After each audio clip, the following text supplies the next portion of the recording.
So to reiterate my guests, I just want to introduce them a little bit more here. Professor Damien Cohol, who is sitting closest to me, is a senior lecturer.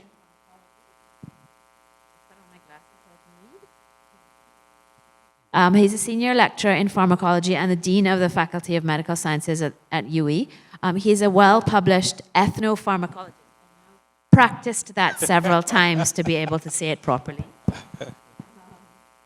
And his work is recognized globally, and he's received a lot of different awards. And as he said, he just went on this, as Kayla said, he just went on this study tour to Colombia and learned a lot there. And he joined me on the Impact Talk on Tuesday. So he's already tried and tested.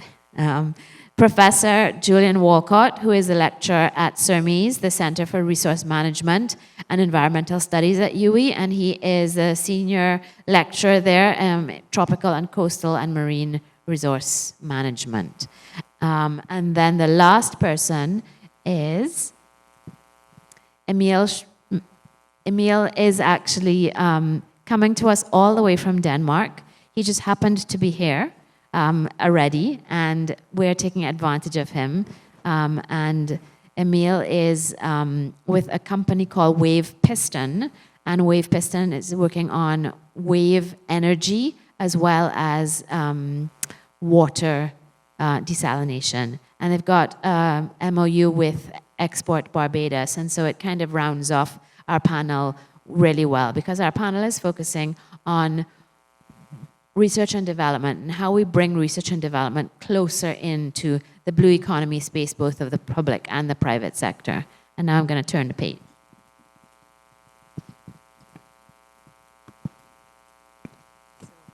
What I'm going to do first is ask each panelist one, just because we don't have a lot of time, one kind of leading head question, and then allow the others to chip in. So my first question is for the person sitting closest to me, which is Dr. Cohol. And what I wanted to ask you is, in your opinion, why do we have limited collaboration between R&D institutions and the private sector in the blue economy space in the Caribbean? I mean, it's not just in the blue economy space, but we're focusing on blue economy. So what's the, some of the main challenges of why we don't have enough? Okay, thank you for that question, Tara, and good afternoon, everyone. As Tara mentioned, my name is Damien Cohol. I'm the Dean of the Faculty of Medical Sciences at University of West Indies, K-Ville. To answer that question, Tara, I must say, I've been listening to the panels before, and I must commend all the efforts that have been raised earlier. I'm extremely inspired about the roadmap for the blue economy here in Barbados, and the fact that there is a complete strategy and that the implementation is currently ongoing. But to speak specifically to the question that you asked, wearing my academic hat, I can tell you that yes, there is limited collaboration and some gaps between academia, industry, or R&D institutions and industry as it relates to innovation. And this stems from the lack of clarity or strategy as it relates to the formulation of that very important triple helix structure that is expected between academia, industry, and government, public sector, as it relates to developing innovation and commercializable innovation that can drive our productive industries. As you said, Tara, this issue of a lack of clear strategy is not only stricken to the blue economy, but if you were to look at the blue economy as an example, and I heard one of the panelists mention sargassum, and I can tell you from the University of West Indies, we have a lot to talk about sargassum. But the influx of sargassum in the Caribbean region became extremely prominent in 2018, and it's still an issue now. And solutions, knowledge solutions, technology solutions that can address this issue of the high influx of sargassum, which not only impact our seas and oceans, but also the livelihood of people who depend on the seas and oceans, is definitely paramount, is of paramount interest and priority for governments of the region. And we have not been able to flip the switch on sargassum, and this is just my own opinion. And when you look at the reasons why, and just trying to relate that back to the issues with the triple helix strategy, what we see is a lot of fragmentation between those three important actors: academia, industry, and government. Everyone has their view and perspectives about the role they are to play, but no one is really communicating those roles in an effective way. Apart from the fragmentation among those important actors, there appears to be, and I will say this very carefully, there appears to be over-reliance on imported technology. So, we have a very key and important tertiary-based institution in the region called the University of West Indies, and that's a shameless plug. But we don't see where the university is being engaged towards helping with developing knowledge and technology solutions that can really address problems that are plaguing industry and also plaguing public sector. I can identify many more issues that I see, but I want to end on the last two. We don't have a clear communication strategy, and that stems to the lack of a very clear strategy working within the triple helix structure that I highlighted. But the communication strategy should not only focus on communication between those three main actors. We tend to always forget, the social capital of what we are aiming for. The aim really is to improve the lives of the people. So we hardly engage the public. And the public needs to be engaged. And the public also needs to drive the urgency for more collaboration between academia and industry and government. And the last point that I will end on has to do with the funding model. And again, I'm very inspired about the roadmap for the blue economy because I heard about all of these financial instruments. But I can tell you, as an academic, if we're trying to drive new technology innovation into a commercial space or into a space where it creates that social impact, there are many important steps that are required, and funding is important. So I'm extremely inspired by the fact that over the past couple of years, we have heard about R&D tax credits, among other instruments. But what we're looking for is risk capital that can help to remove some of the risks around budding innovation that can allow innovation to move into a commercial prototype, and then possibly funding from venture capital firms that can move such prototypes more into the practical space in industry. And we need a clear articulation between the role of the university in terms of developing knowledge, science, technology, and how that knowledge, science, and technology will be utilized by industry. I see a need in Barbados for a science park or technology park, but I also see a very important need for that science and technology park to be working with industrial parks. And there's nothing wrong with importing technology because we need to leapfrog the process, but we can't have an over-reliance on imported technology which doesn't meet the needs of our people because they're not locally validated. So I'll end there, Tara. Thank you very much. You actually went on to my second question, which is how these barriers can be addressed. So that's great. We'll come back to that in a minute. But the same question on what are the kind of challenges and barriers to Dr. Walcott. Good afternoon to all. I just want to say thanks for the opportunity to be part of this panel, and to those of you who have persisted to the end. I agree a lot with what Dr. Cole has said. I think one of the challenges is the fact that historically, the way that research institutions communicate differs from the private sector. So we focus a lot on technical reports, theses, dissertations, and stuff like that, whereas the private sector are into patents and intellectual property rights. So because of that and the disconnect, that has led to one of the challenges for greater collaboration, I think, between academic or research and innovation institutions and the private sector. I also think technology is another challenge because, speaking from my perspective at the University of the West Indies, we oftentimes lack the technology to move from the raw product to a commercial product, having the space, the financial resources to do that. And I think that's one of the areas that are holding us back. And then the final point I would add is that, again, from an academic perspective, a lot of times we depend heavily on international grants, and those grants come with specific stipulations. a lot of the times being that you're not able to develop commercial products.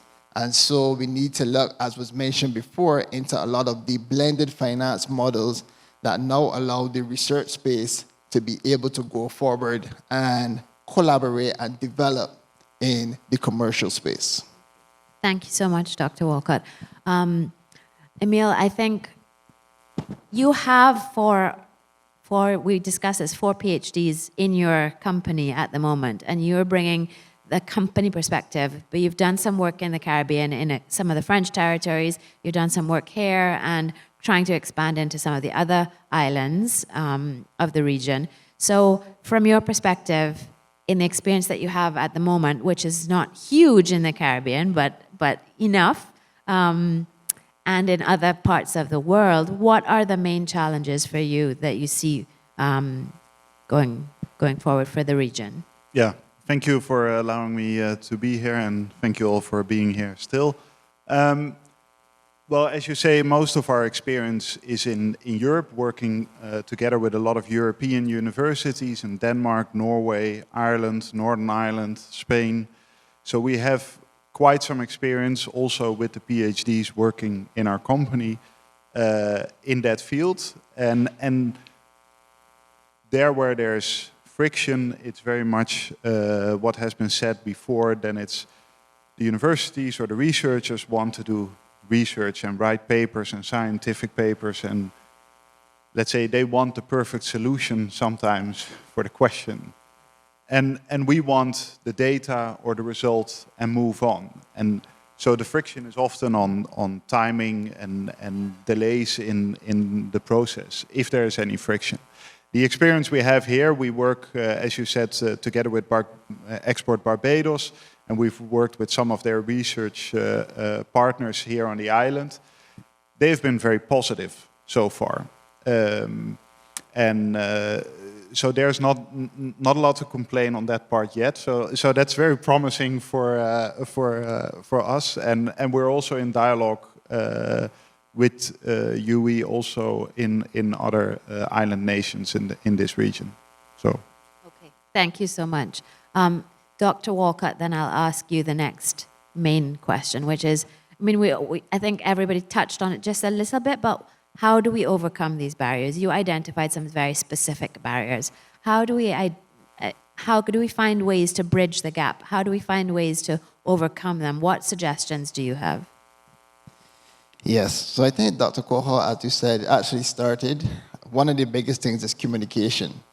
As I said, we communicate in different ways, so we need to expand the ways that we communicate, develop communication strategies so that we're speaking a similar language, so that the research and development institutions are on the same page as the private sector, on the same page when it comes to the development of innovation. So we really need to look at expanding the way that we communicate the products that we produce, and not simply just, peer-reviewed journal articles, thesis, and the like.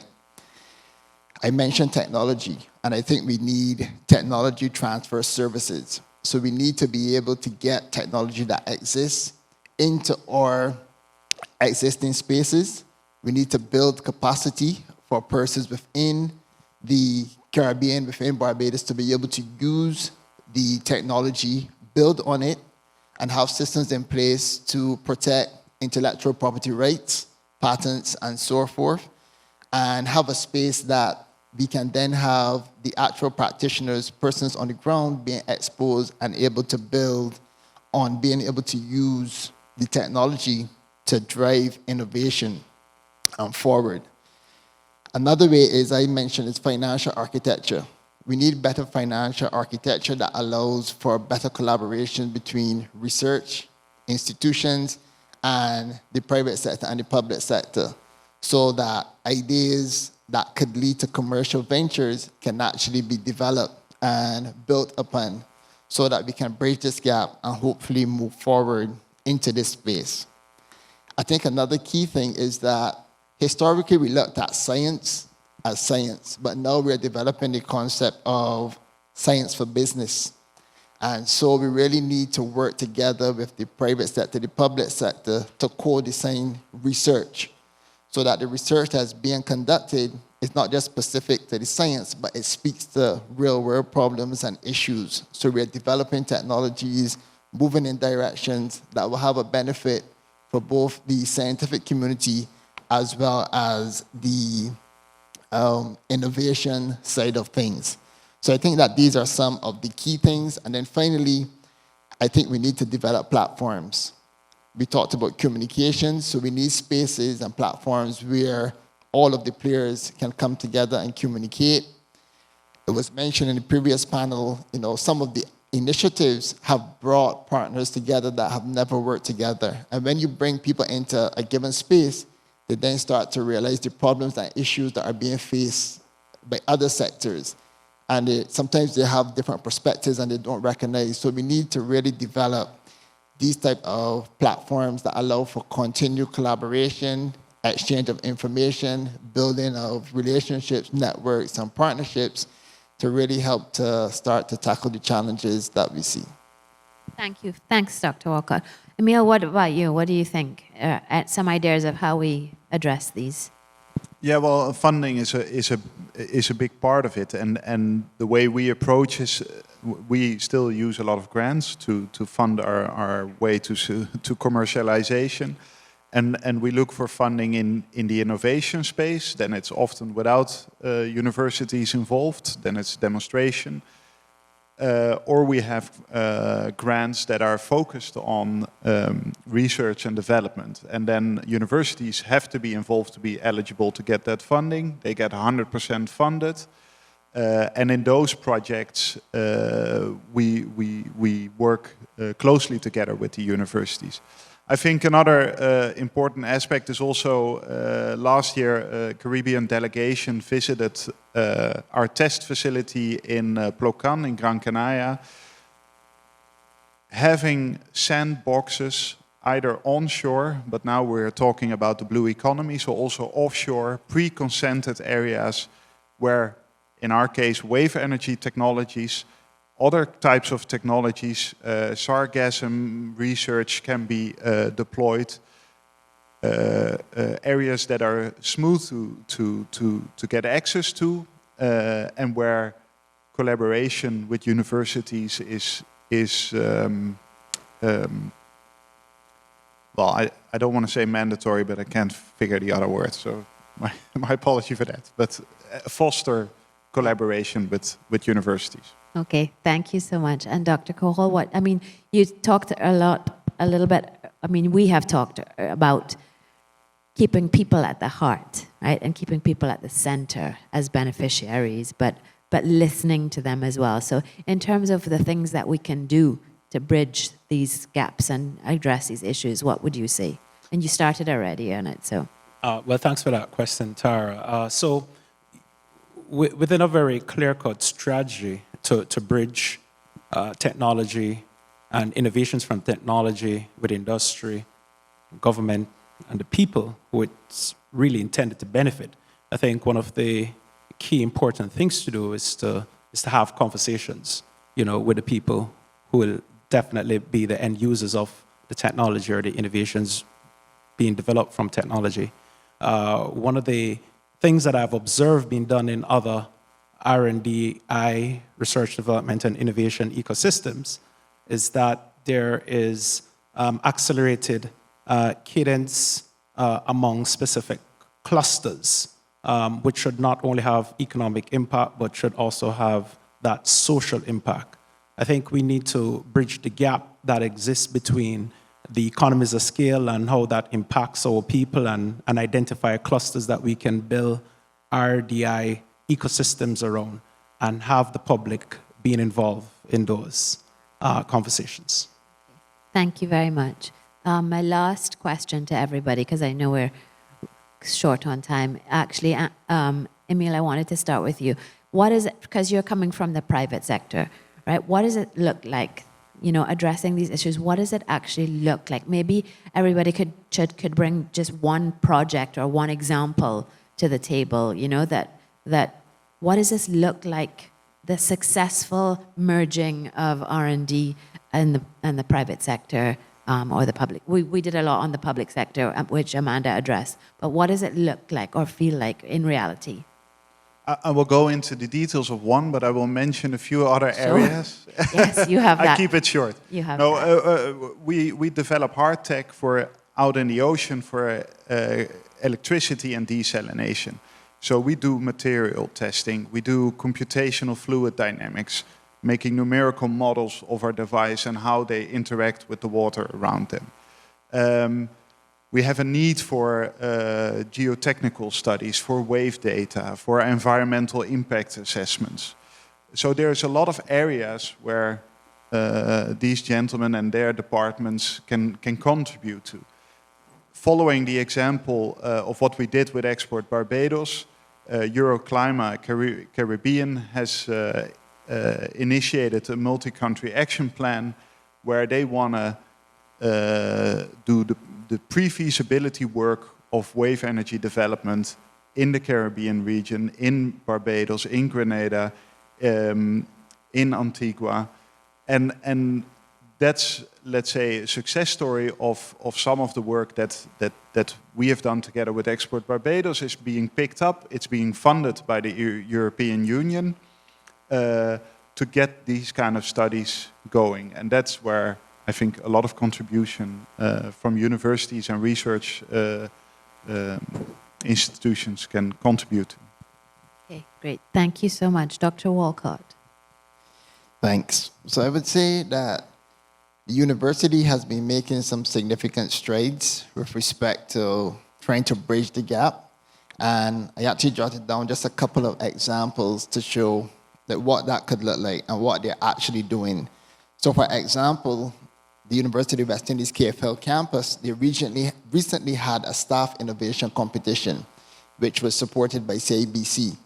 And that allowed staff members, academics, to bring forward ideas that potentially had the potential to go into the commercial space. So you're sitting on an idea, so they're creating space to allow for bridging that gap. There was also an open innovation sandbox that was created quite recently. You can find that on the website.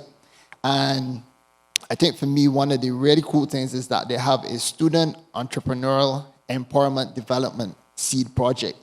And this is where they allow students to develop the skills to set up businesses.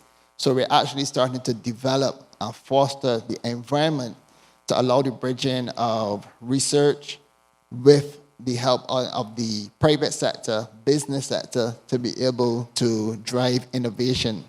And just yesterday, the University of West Indies, actually signed a contract with True Fund Access, and that is to help to develop agriculture. So it's with the Caribbean Agriculture Research and Innovation. And so we are moving towards more of these models. And then more recently, you probably would have seen one of the scientists at the University of the West Indies with their development with plastics. So I think that's what it looks like, where we can be given the opportunity to really go forward in this innovation and business space. That's great. All of those sound wonderful. Dr. Kohol, I'll give you the last intervention there. So I just want to echo the sentiments of my colleague, Dr. Walcott. The University of West Indies and other tertiary-based institutions, tertiary education-based institutions are essentially, working towards, making this triple helix model work. Apart from the examples that Dr. Walcott gave, I just also want to identify that within the University of West Indies itself, there is a tech transfer office, or evolving tech transfer office. And I think this is a step in the right direction, because this really should be the business interface of the university engaging with the industry. I want to take a step back to say that within the university itself, in terms of our statutes, ordinance, regulations, especially as it relates to how professors and academics develop their skills and put their knowledge out there to the public, that also needs to be revisited. We need to find a way to incentivize our lecturers and professors who are innovative, who are inventing, and are creating solutions for industry. Thank you. Thank you very much. I think, I just wanted to add to that because Yeah. I think as academics, a lot of our success is based on the production of peer-reviewed. Yeah. So as you were saying, maybe we need to expand that and look at the business side of things where other things can now be, considered and taken into account from the academic perspective. So looking into the business side Right. of things. yeah, that's interesting perspective to do that. What I can tell you is that Compete Caribbean actually is partnering with UE and the NACLIX out of Canada and is having a PhD Academy and conference at the end of June. And Dr. Kohal is very kindly going to be part of that, mentoring some of the students. But that's the idea, is to get the students involved in actual real-life problems, including sargassum, actually, to try and find solutions. So let me thank you all very, very much for joining.